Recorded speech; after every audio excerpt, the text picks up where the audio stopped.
Keith Kaiser. He is getting his hands dirty working construction this morning. He's building a gingerbread house ahead of the big contest as part of the Galt House Christmas celebration. Good morning, Keith.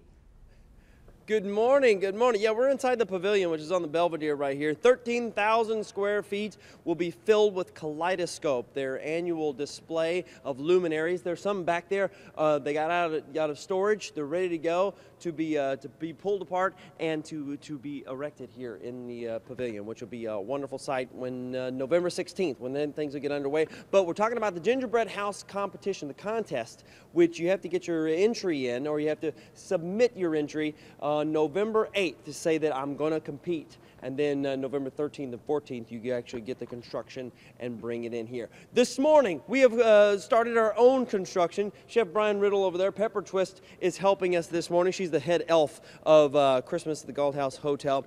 And Chef, there are some do's and don'ts of building a gingerbread house. And we have learned a lot of those this morning already. A lot of the don'ts this morning. A lot of the don'ts this morning.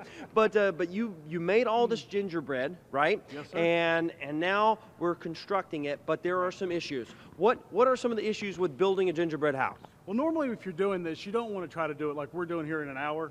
Normally you want to put your walls together, glue them up with your roll icing, let those kind of set up so they'll actually hold the weight of everything.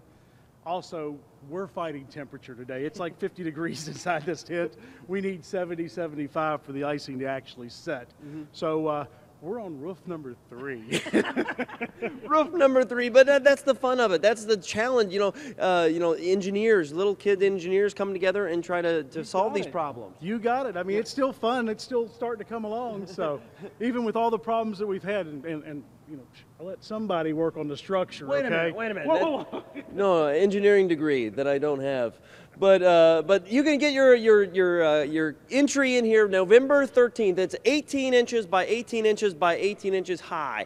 Is and whatever edible structure you make, you can submit as a gingerbread house, right, Ashley? As long as it's edible, it is within the rules. The base can be not edible, but everything else. And then it should be a fun display because you're going to have it out the whole time here. We are. We'll have people vote on it, and we'll have our first place winners, big cash prizes for the first place winners. All of the rules and the entry forms are on christmasatthegalthouse.com. Just go there and you can learn how to build your own gingerbread house. And we've given you some of the things you should not do when building your gingerbread house. Candace Sterling, but it looks good. I mean, it's rustic, I think. That's what we're going for. It's still tasty. And tasty. Rustic and tasty. Tasty is most important. All right. That's why you can't get it to stay. Keith keeps eating the icing off that's holding it together. I know it. They need to fire Keith from the construction crew. Maybe they'll get a little work done.